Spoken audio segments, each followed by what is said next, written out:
Good morning.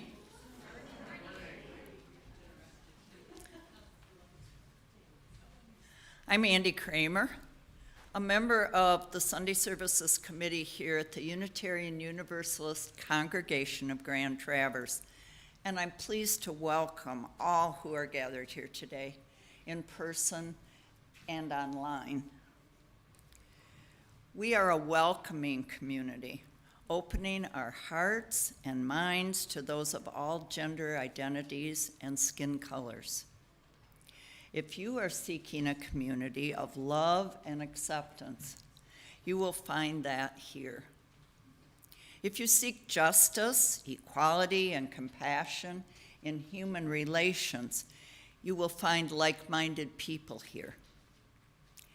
If you respect the interdependent web of all existence and all our parts therein, this community shares your cravings.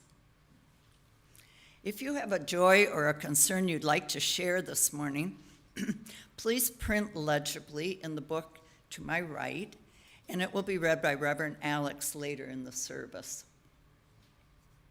Are there any visitors here this morning who would be willing to stand and tell us where you are from and what brings you here this morning? Yes, please.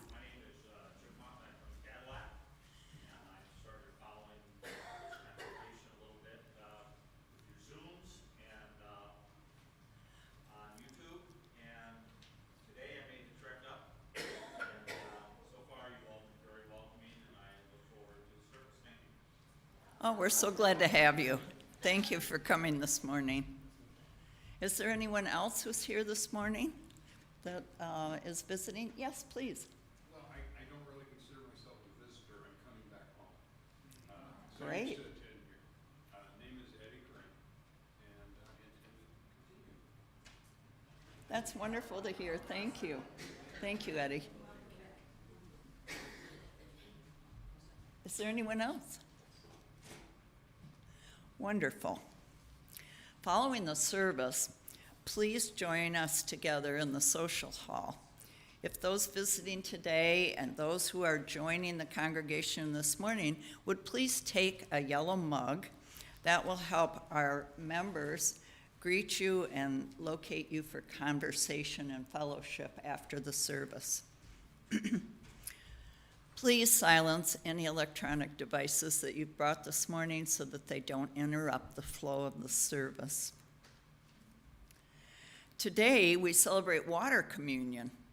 It is a tradition that has evolved in UU congregations since 1980, when the original water ritual was conceived in East Lansing, Michigan, by Carolyn McDade and Lucille Shuck Longview, as part of the Women and Religion Continental Convocation of Unitarian Universalists. Isn't that a mouthful? Water communion is one of the most practiced UU ceremonies today. But few are aware that its roots are in the UU women's movement, and that water is a symbol of women's spirituality. I think we can all agree that the divine feminine is a quality within each of us, regardless of our gender identity. As McDade and Longview shaped that service in 1980, they wanted to create a new ritual that spoke, quote unquote, to our connectedness to one another, to the totality of life, and to our place on this planet. Unquote. Water seemed to be just the symbol which most spoke to that search, and the service was named Coming Home Like Rivers to the Sea. You can see their service cover on the insert in your order of service this morning.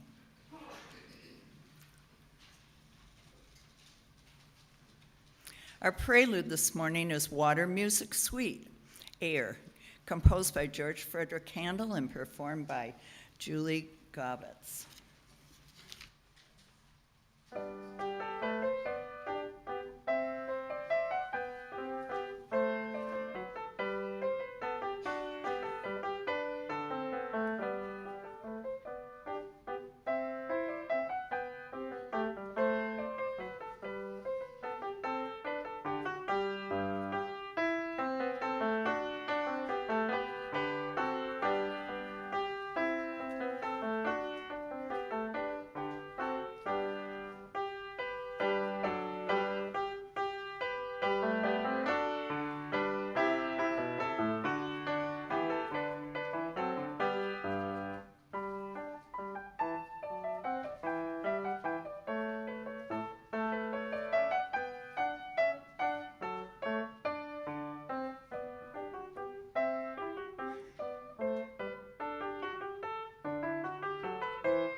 Whoever you are and wherever you are on life's journey, you are welcome here this morning.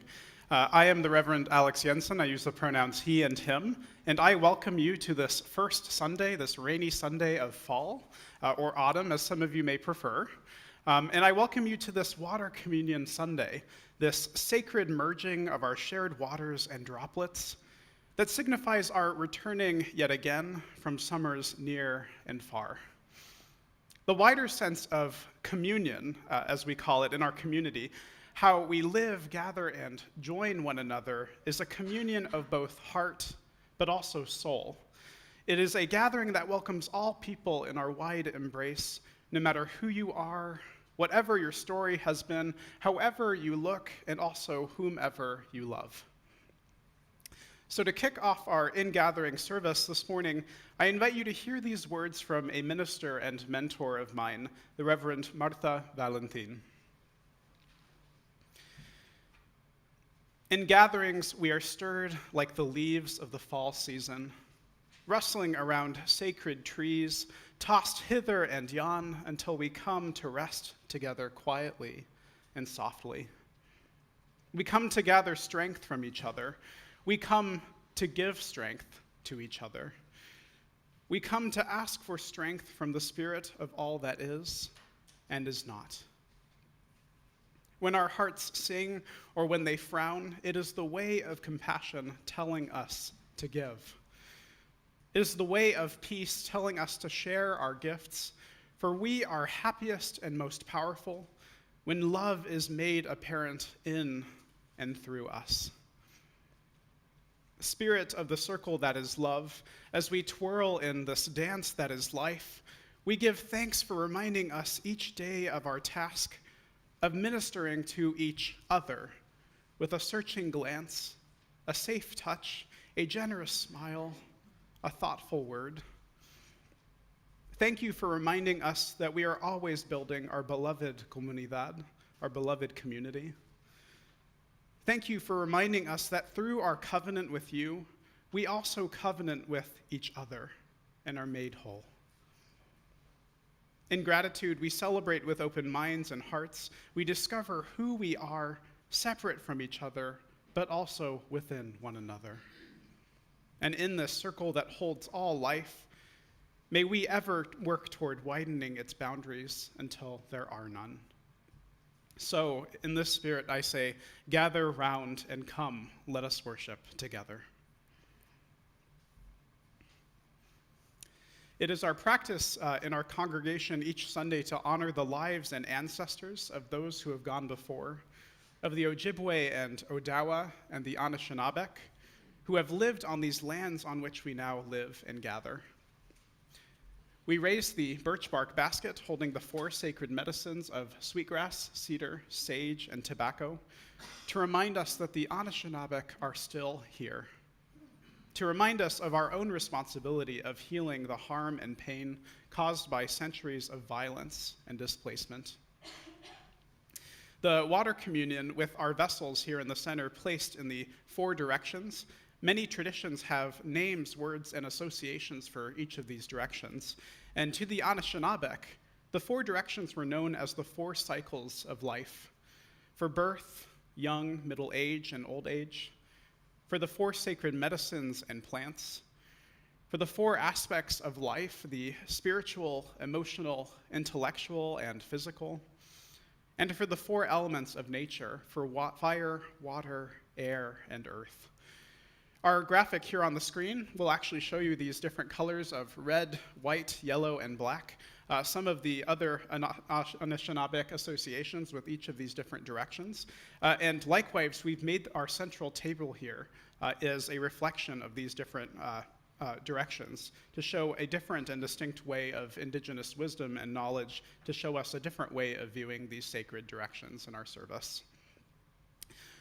We also light our chalice this morning for our service, alongside many other congregations and communities all across our country and world.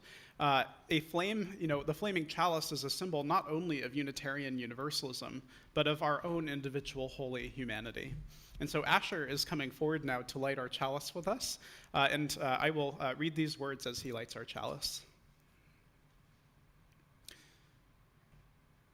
As we light the chalice this morning, may we do so with joy at this time of ingathering and reconstitution of community life.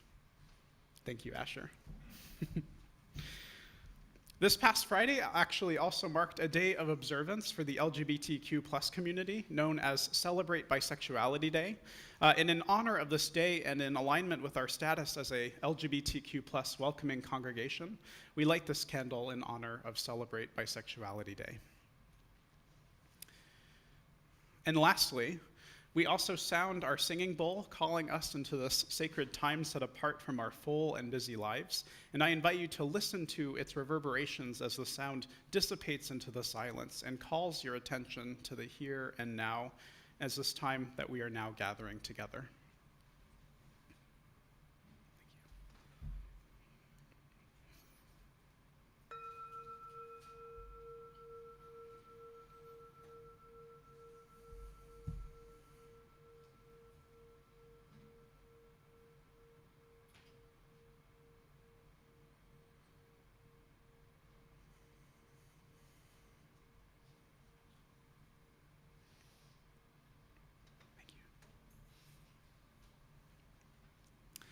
I invite you now to rise in body or in spirit as we join in singing our opening hymn. You'll notice that there's a water theme today throughout all the different hymns. We will sing hymn number 100, I've Got Peace Like a River, that is found in your gray hymnals, number 100, and the lyrics are also up here on the screen. So please rise and gather as we sing.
Good morning.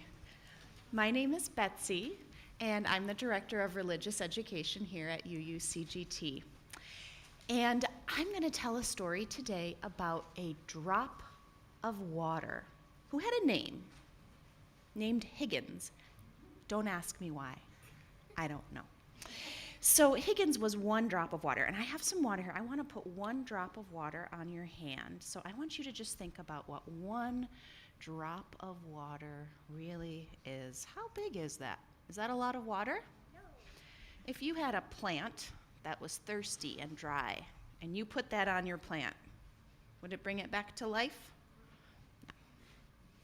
No. Not very much. I'm kind of splashing. But even with these little splashes, if I'm giving you 3 or 4 drops of water, wouldn't really do much for a plant that was really thirsty, would it? So it would help a tiny bit. Yep, and every tiny little bit helps. So you're on the right track here.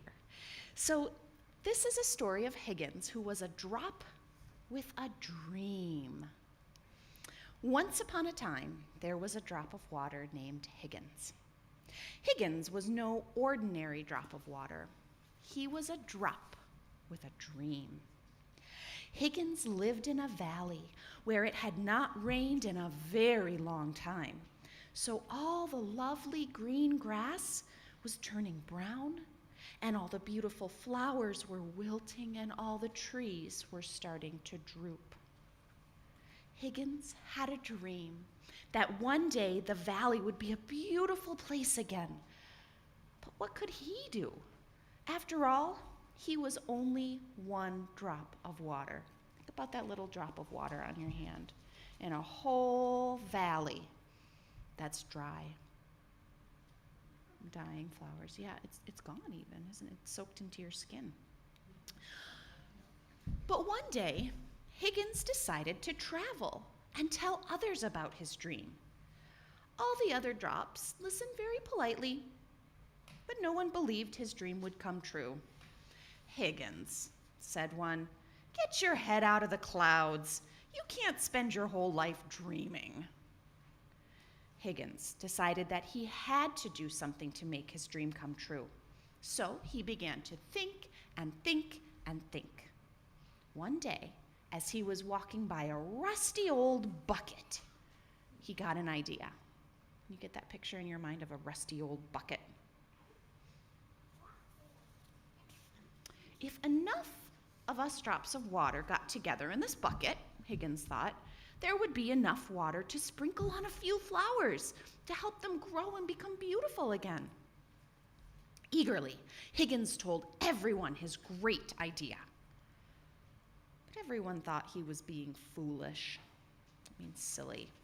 That Higgins is nothing but a dreamer, they said. Higgins decided he had to do something to convince the others that he was right. So he said to them, "I don't know about you, but I'm getting into the bucket. I hope some of you will join me. Then there might be enough water to help at least some flowers grow again." So Higgins ran as hard as he could, hopped way up in the air, and landed with a kerplunk right in the bottom of the bucket. And there he sat, just a drop in the bucket. For a long time, Higgins was very lonely. It seemed like no one else was going to join him. But after a while, some of the other drops could see that the grass was dying, and the flowers were wilting, and the trees were drooping. They all agreed that something must be done. Suddenly, one drop shouted, "I'm going in the bucket with Higgins," and he leaped through the air and landed kerplunk in the bucket. Then two other drops yelled, "Wait for us!" and they hopped through the air and landed in the bucket. Then 10 drops jumped through the air into the bucket, then 30, then 50, and then hundreds of drops came from all around just to hop in the bucket. Soon, the bucket was completely full of water. But there were still more drops that wanted to join. So they found another bucket and hopped in. Before long, there were 2 buckets of water, then 3, then 4, then 10, then hundreds, and then thousands of buckets of water. Along came a powerful breeze that blew over all the buckets, and all the water flowed together to make a mighty stream. Everywhere the water flowed, the grass turned green again, and the flowers bloomed, and the trees stood tall and straight once more. All this happened because Higgins had a dream, and that dream came true. Because he knew that although he was just one drop in the bucket, enough drops in the bucket make a bucket full. And when then there are enough buckets with the wind behind them, then justice will roll down like waters and righteousness like a mighty stream. When you have a dream, something that you imagine could make the world a better place, you might feel like you're the only one, but I promise you, you are not. There are other people with that dream, and when you find them and you work together, you can make your dream come true. Now we are going to go back to the RE room with our water, and we are going to hold our own water communion ceremony. And then we are going to come back here after the grown-ups have their ceremony, and we're all going to join together at the very end. So my friends, please put all of your coloring away, and we're going to tuck it under a chair so that none of the grown-ups trip over it. And then we're going to get sung out to our RE class.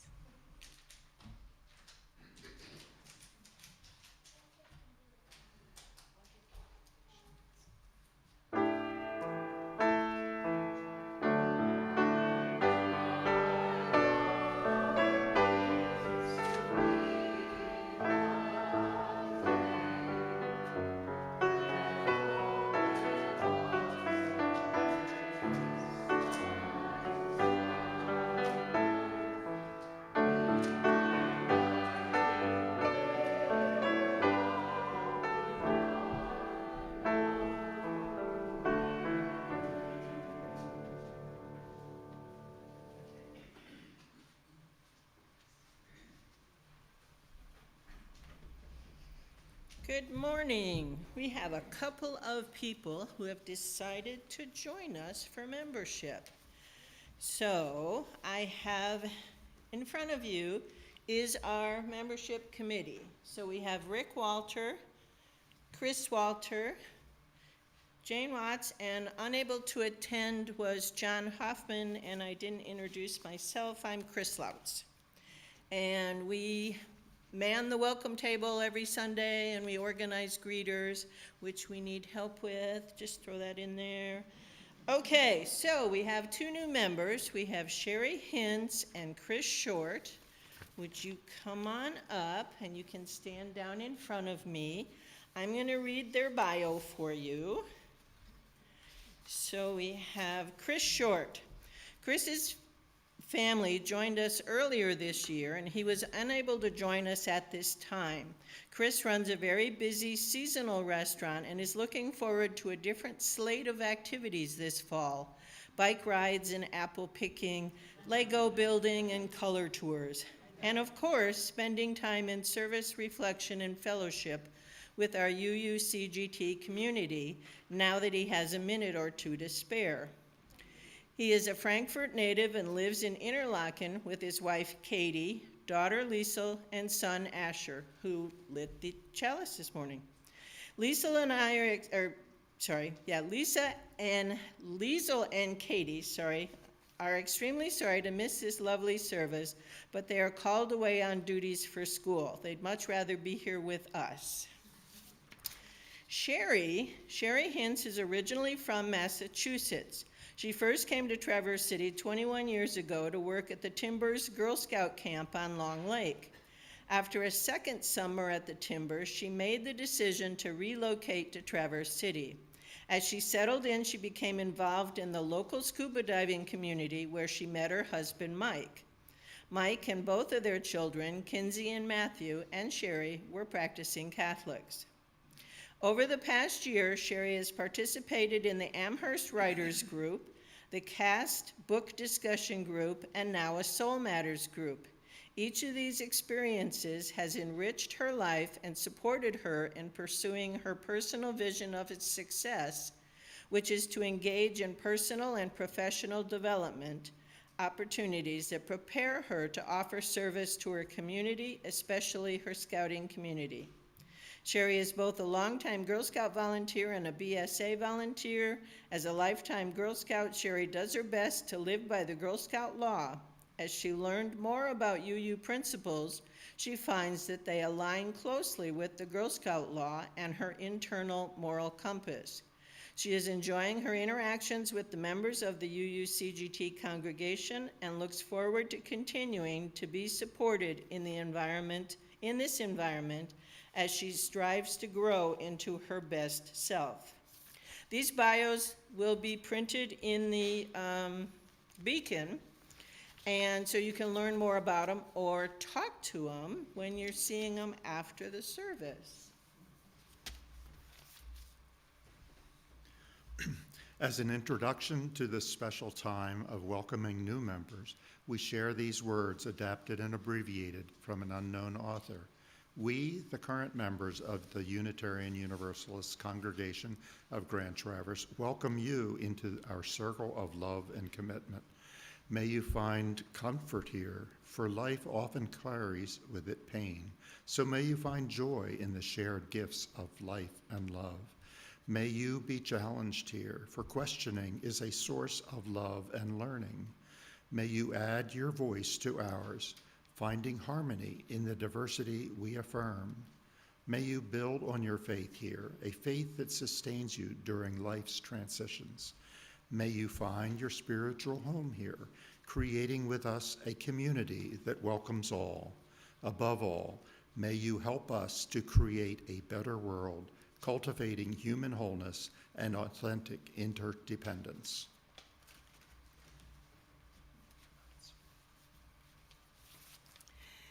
Please turn to your insert in the order of service as the new members read the covenant together, followed by our response after they finish. This is for the new members. We enter into this faith with hope and possibility in our hearts, pledging to participate in and support the ministries of this congregation.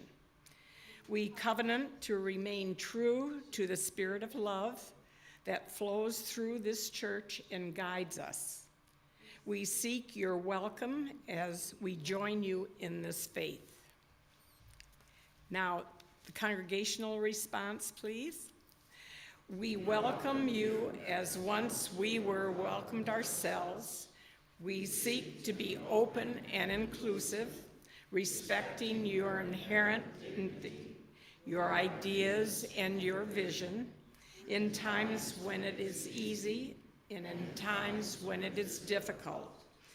We seek to be supportive, not only when you reach out in courage to us, but also when you need us to reach out to you. In return, we ask that you recognize our humanity. We will not always live up to our ideals, and when we fall short, we invite you to stay in relationship with us and help us more fully bring alive the spirit of love. We welcome you as an equal member of this congregation, of this faith, and of our shared spiritual journey.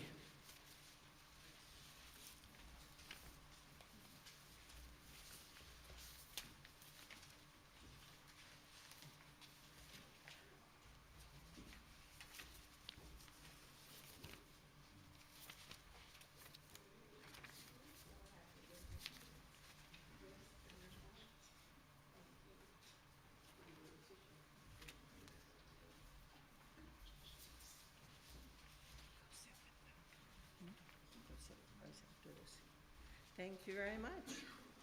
We'll be signing the membership book out at the welcome table after the service. And we thank all of you in the congregation who were friendly and welcomed these new members on their first Sundays of attending and continue to welcome them. And we invite you to continue to meet them and get to know their stories. And we have some light refreshments offered after for a new members reception following the service. So thank you all and welcome.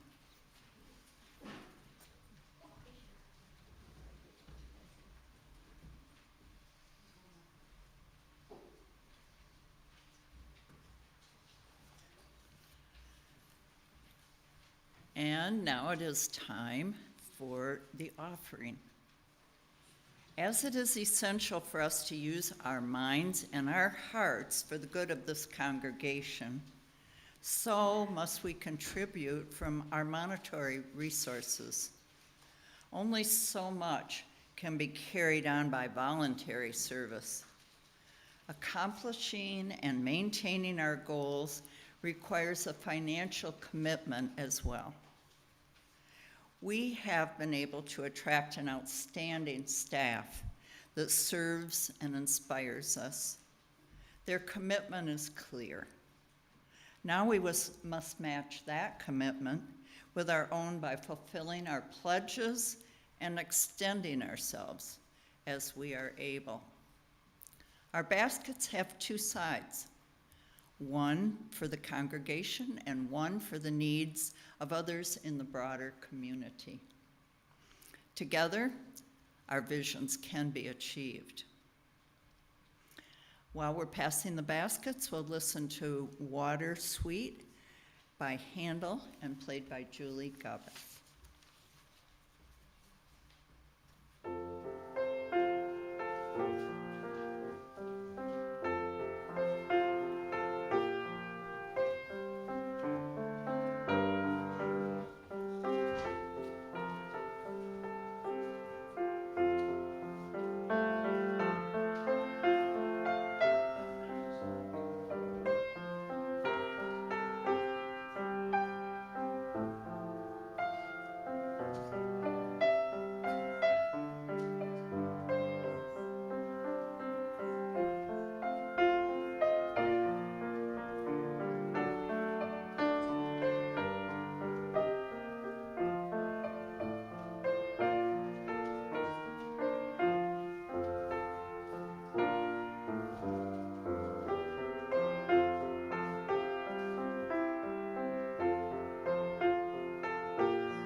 The reading this morning is less a reading than a little research that I've done about communion. You may recall that the tradition of taking communion using bread and wine stems from the Last Supper, when, according to St. Luke, Jesus said, "Do this in remembrance of me." I recently read that the other three Gospels, those of apostles Matthew, Mark, and John, do not record such words from their leader. Thus, communion as Christian liturgy stems from only the recollections of St. Luke. Communion has been practiced through the ages in both Catholic and Protestant churches. In fact, Unitarian Universalist congregations, primarily in New England and Europe, still partake of communion today. So where might the change in UU tradition have come from? Ralph Waldo Emerson, graduate of Harvard Divinity like his father and someone else that we know here, was of a generation when Unitarian Universalists had rejected Calvinist doctrines of human depravity and the divinity of Jesus, but still practiced communion. Emerson shocked his congregation at Second Church in Boston in 1832, only 3 years after assuming the leadership role there, by declaring that he could no longer believe in celebrating communion and asked that the church dispense with the practice. Well, in his farewell to the congregation,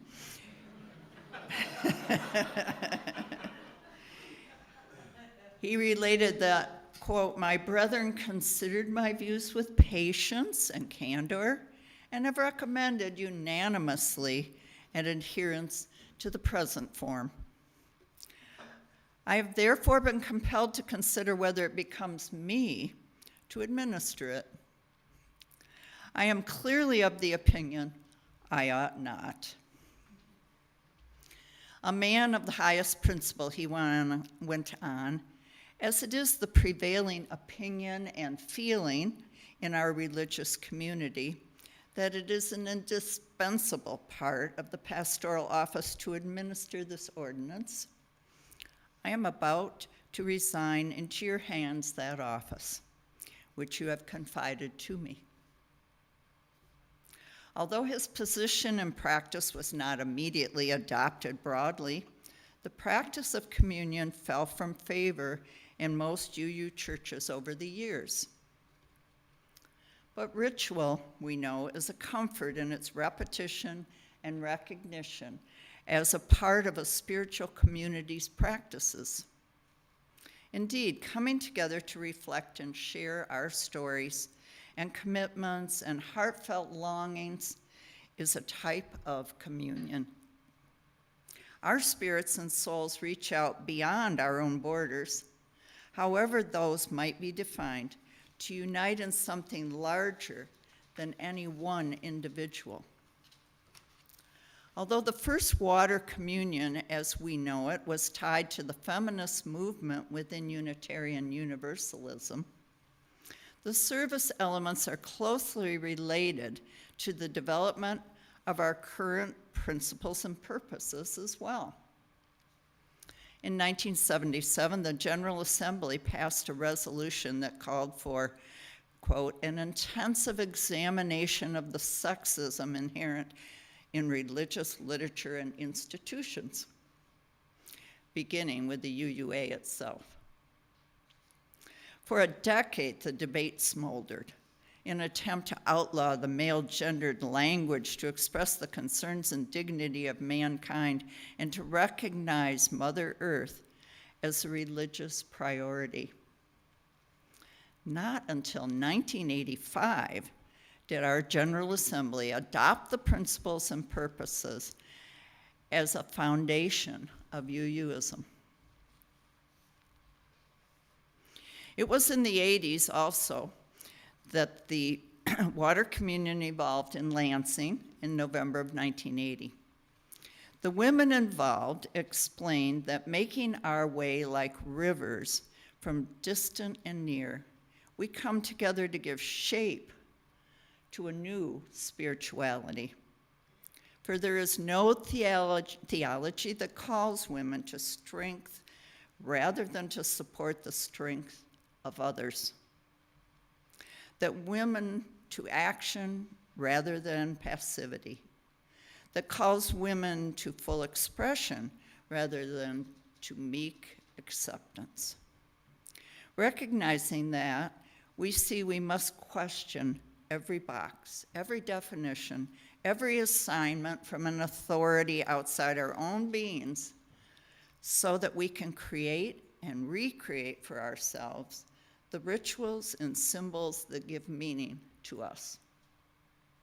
So we come together to question, to hear, to share, to speak, and to inspire, and to celebrate through new rituals, knowing that our energy and our love are transforming. Celebrating now our connectedness, we choose water as our symbol of our empowerment. As rivers and cycle release their waters and regain new beginnings, so do we cycle.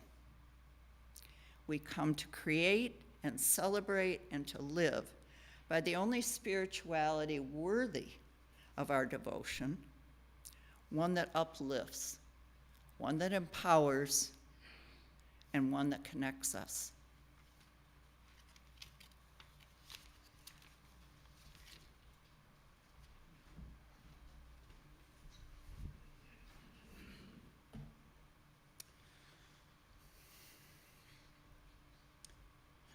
Dear ones, now is the time when we will actually gather and merge our shared waters into our centerpiece here.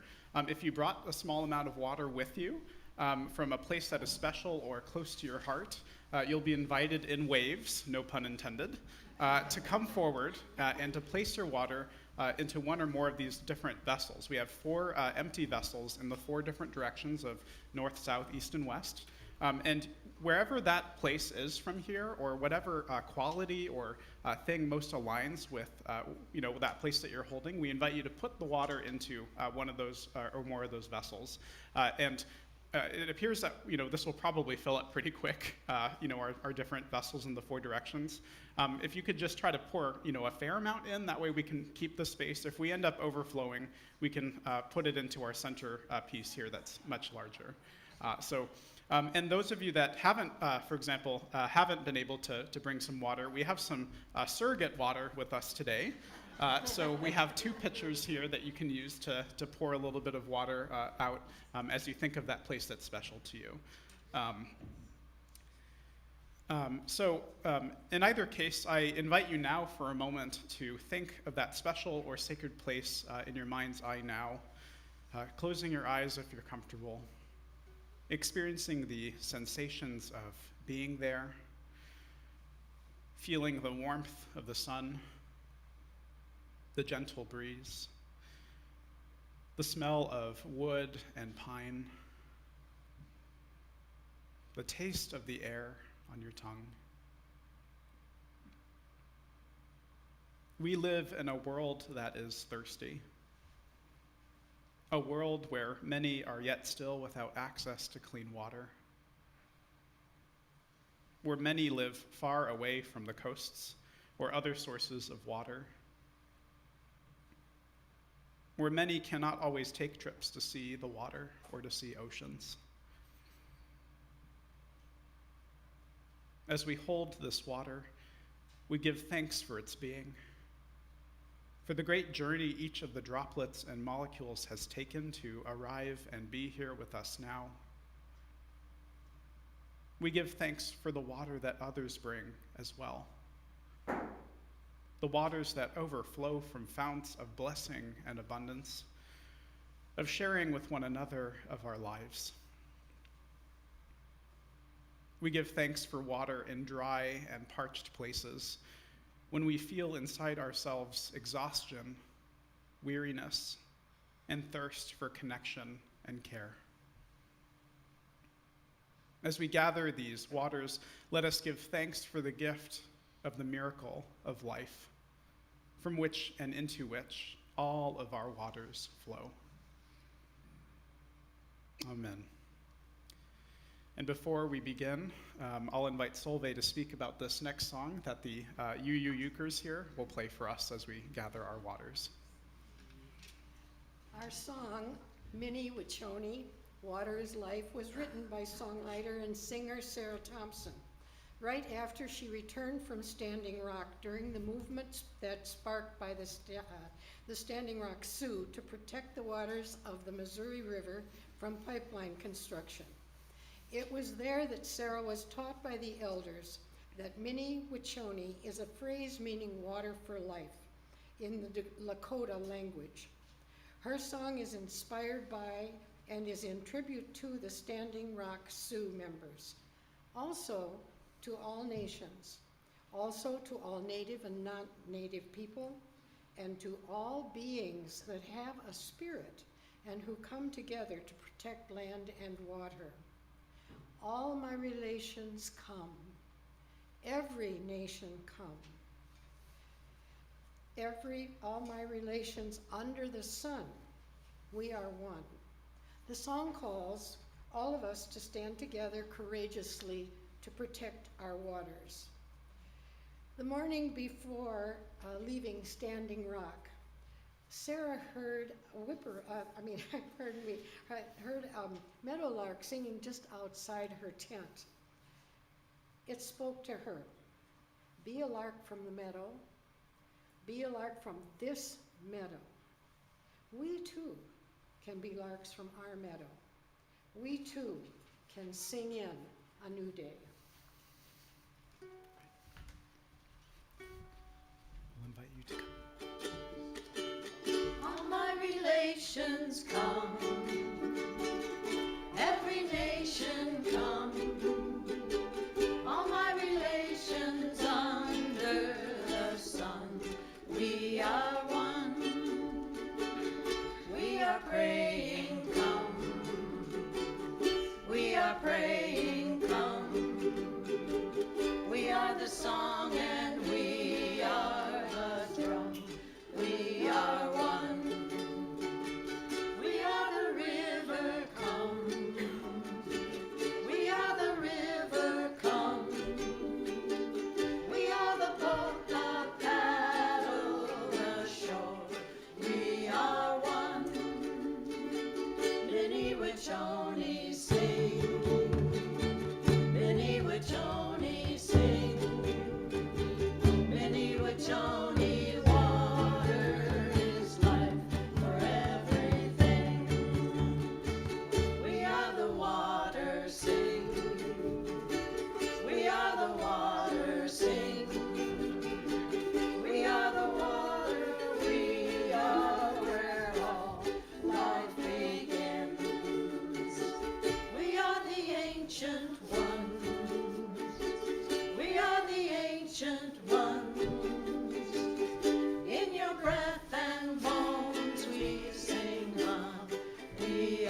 nation, come, come, come.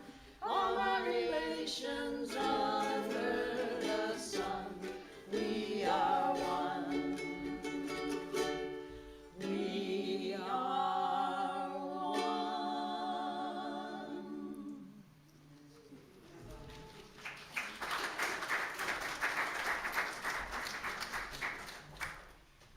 Now is the time in our service where we set aside time to mark the joys and concerns that touch and mark our lives, those milestones and moments of our lived experiences. I will be sharing only a couple of the joys and concerns that have been offered up for us to hold. If you have a joy or concern that's still a bit too tender to share or feels a bit too private for you, I invite you to reach out to myself or to a member of our congregational care team. Is somebody from congregational care willing to rise or wave a hand? We might not have anybody here today. Well, in any case, reach out to myself, to a member on that team, or to simply just hold it on your heart as you are held in the love of this community. As you will get from this message of why we merge and gather our waters, none of us is ever meant to travel life's journey alone. And so here are the joys and concerns that have been offered up for us today. We have a candle of joy from Dan Bolin, a candle of joy at seeing my beautiful wife on stage, this time a Russian princess in Murder on the Orient Express, at the Old Town Playhouse, today and for the next 2 weeks. So we light a candle of joy.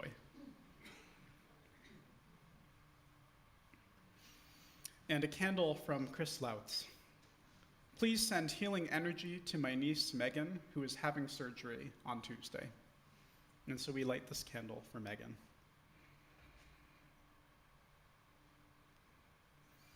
And now we light one final candle for all of those joys and concerns that remain in the silence of our hearts.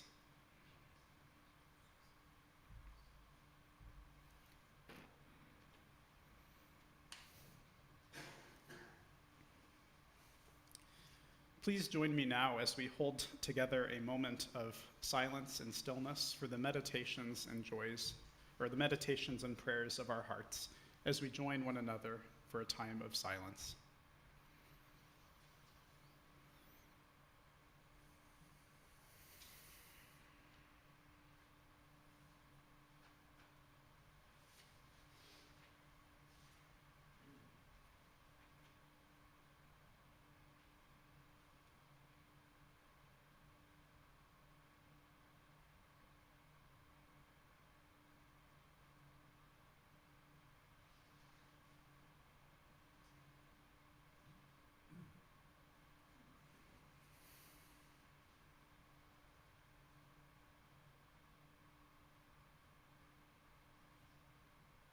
May it be so, and amen.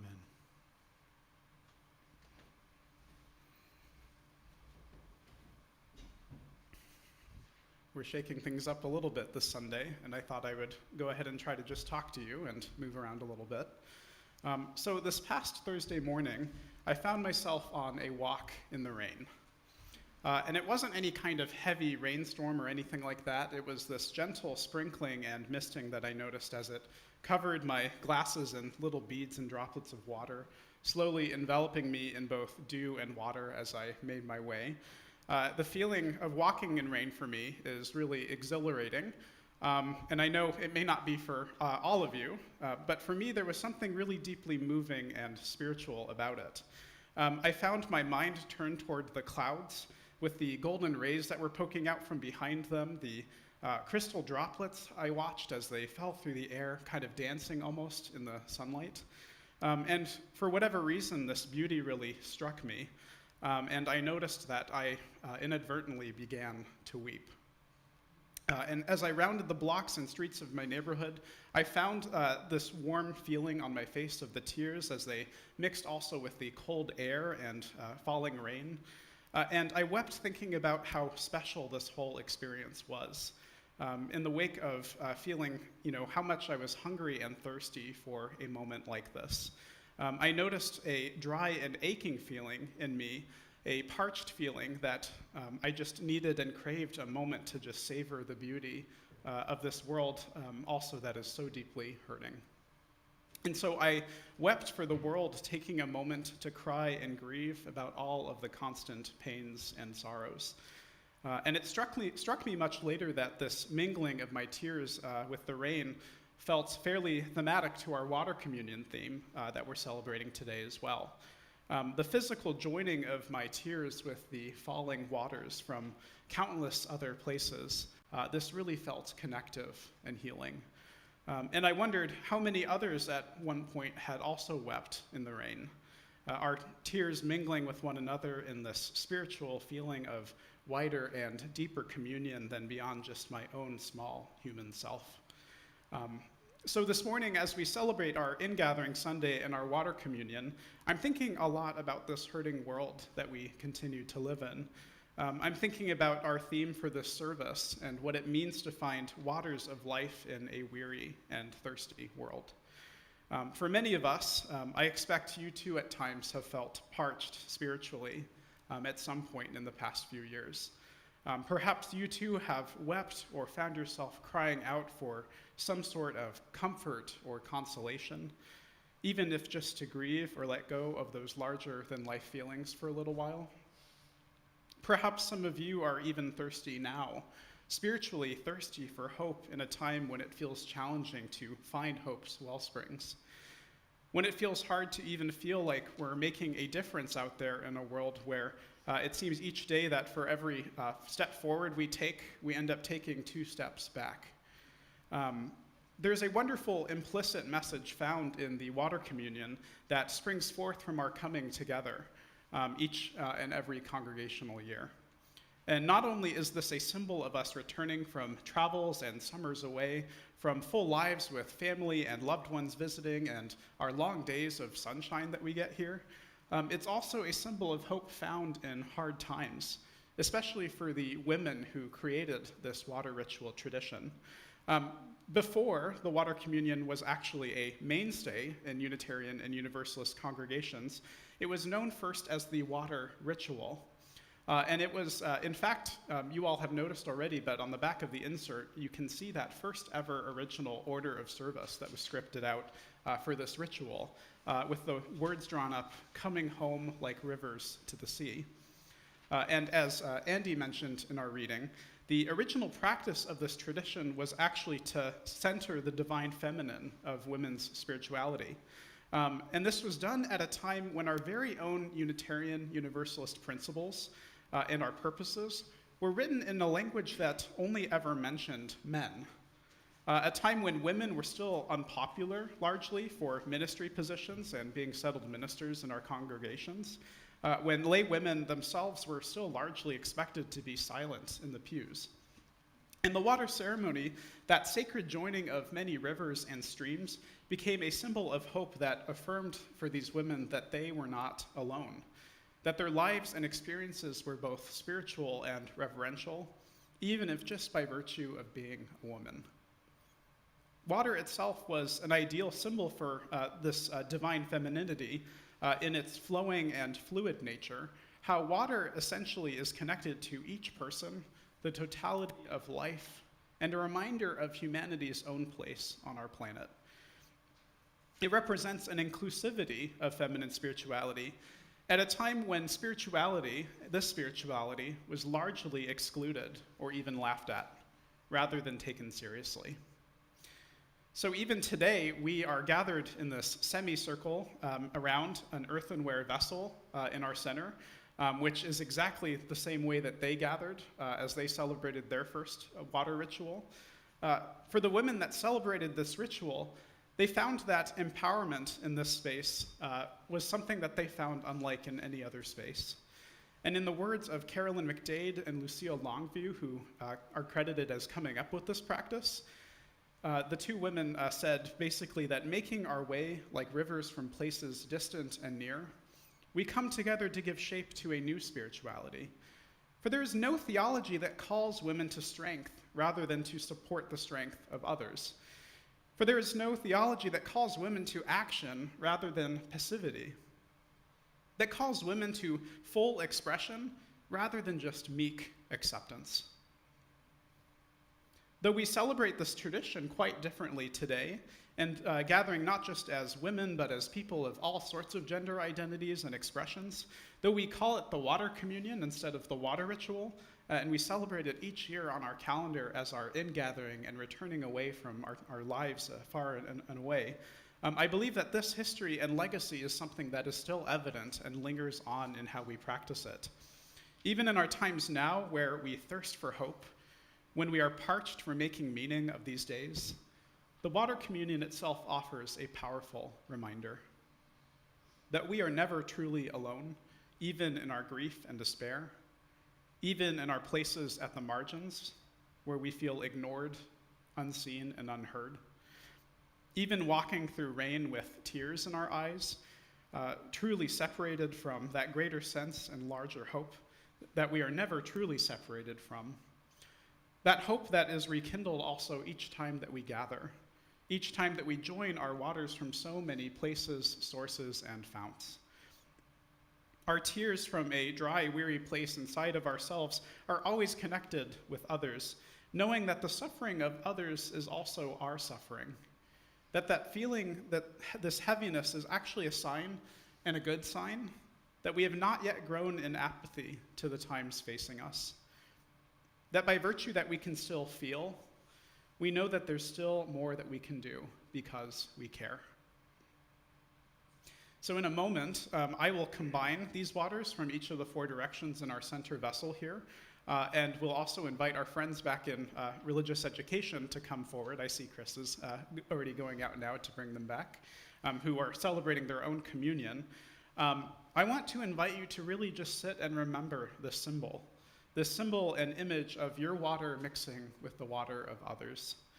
The power knowing that each of these droplets and molecules have been so many countless places and have been a part of so many other forms of life. Having seen miles and miles of journeying over oceans and deserts, through rainstorms and clouds, these waters have been many, many places. Remember the specialness of this symbol of inclusion, this rite of passage that has given hope to so many at times when hope has been hard to find. We are so lucky to be graced by water on this planet, in our small own little corner of the universe. We are so lucky to delight in it just as we do with all life, even as there still are people on this earth who go thirsty, who don't have access to clean water. In the places where you feel parched inside, I invite you to drink deep of this spiritual wellspring. In the places inside yourself where you are wounded and hurting, I hope that you will soothe your pains in these warm and healing waters. In those places where you are longing for connection and community, I invite you to come. Wade into the waters with us for a while, for you are never truly alone. We live in an increasingly thirsty world, especially now. May we be waters of life for one another, strong and supportive enough to quench it. So come on in, everyone. The water is just fine. May it be so, and amen. So we're going to now invite our friends from religious education to come forward and to have someone pour our water into this center vessel here, connecting our communion with theirs in religious education. Asher, would you like to pour some water in here?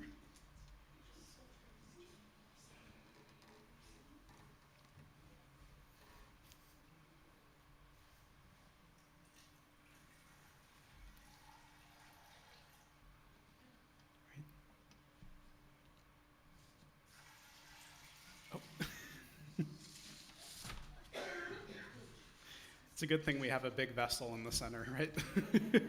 Thank you, dear friends, for contributing. I'll now combine our waters, starting, I think, with the east first.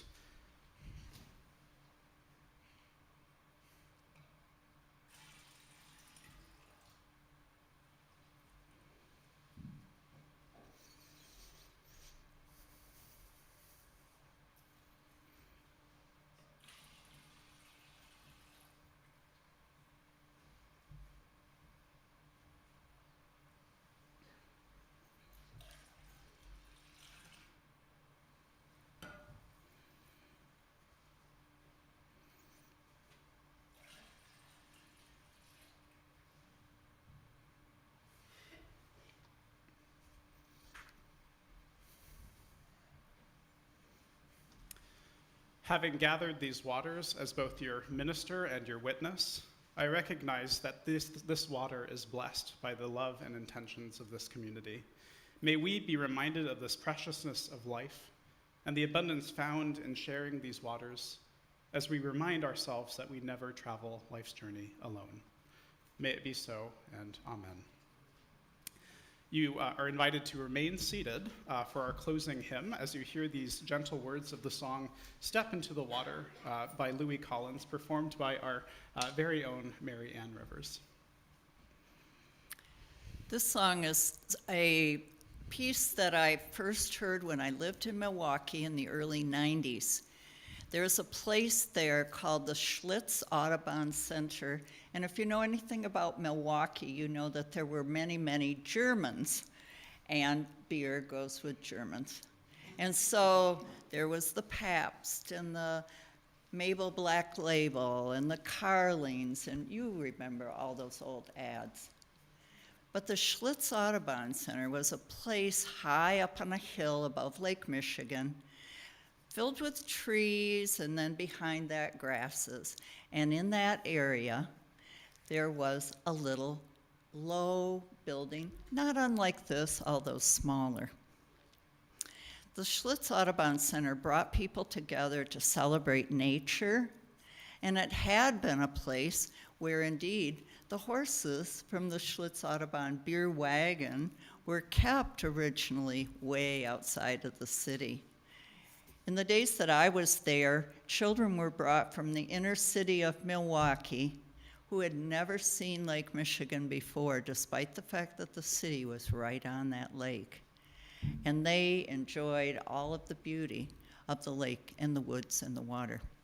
Louis Collins was brought to the Schlitz Audubon Center, and I had never heard of her, but I thought, she's a folk singer, I like this. And she sang a song that has stuck with me all these years so deeply, called Step into the Water. When she walked out to her little Diaz, she came with bare feet. And the reason was that this was a very organic thing to her, to be touching the earth as she sang her songs. I invite you this morning to listen as our Mary Ann sings Step into the Water, and each of you knows which way you take things in the best. I might suggest, since this is a story and a journey of hers, that you may want to close your eyes and think about the story as you listen.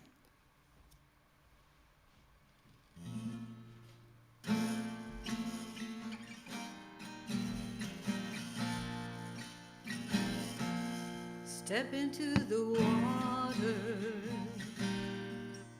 feel the current swirling round. Step into the water, feel the power nearly pull me down. Step into the water, feel the river running strong. Let the waters bring me home where I belong. Seated on this cushion of moss, neath the rhododendron tree, tucked beneath her branches in a womb of reverie. The creek flows fast and muddy, and the bottom is rocky and wild, but the water calls me in. Come and join me for a while. Step into the water, feel the current swirling round. Step into the water, feel the power nearly pull me down. Step into the water, feel the river running strong. Let the waters bring me home where I belong. One foot then the other, it's a tentative approach. With both feet on the bottom. I think I can hold my own, but as I lift a foot a step ahead, the force grabs onto me. Still I'm drawn to the deep of the middle, where the current's running free. Step into the water. You can join me as soon as you have the words figured out. Feel the current swirling round. Step into the water. Feel the power. Feel the power nearly pull me down. Step into the water. Feel the river running strong. Let the water take me home where I belong. Standing in this deepest place, my life is under siege. I gather strength to ground myself and open to receive. There is power in the waters, and I can take it in. There's a wisdom in this universe, carried on the wind. Step into the water. Feel the current swirling round. Step into the water. Feel the power nearly pull me down. Step into the water. Feel the river running strong.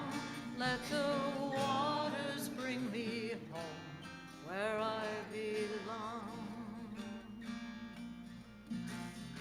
Later in a northern pond, the voice again I hear, summoned to immerse myself and swim past my fear.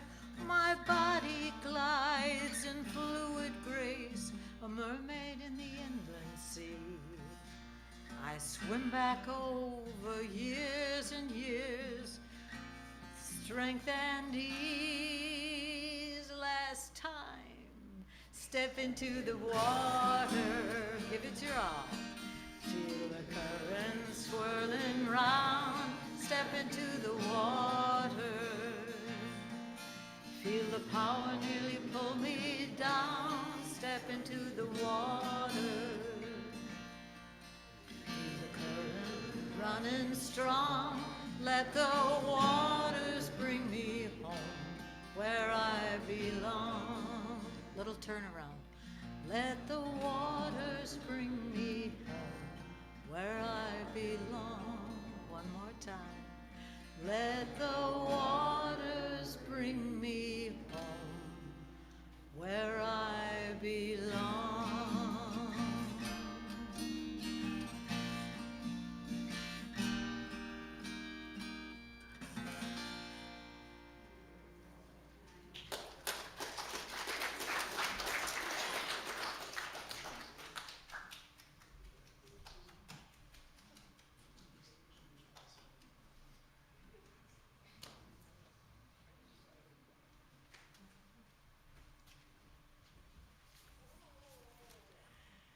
As water changes forms and moves in a life-giving cycle, may this service set each of us in motion.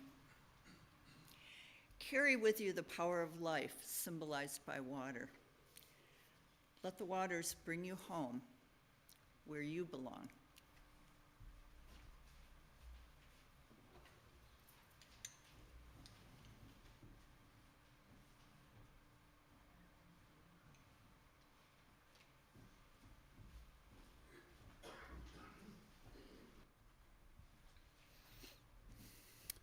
In the spirit of covenant, community, and connection, in the spirit of these gathered waters that we now share, may we be made ready to serve one another and to create the world that we so desperately dream of.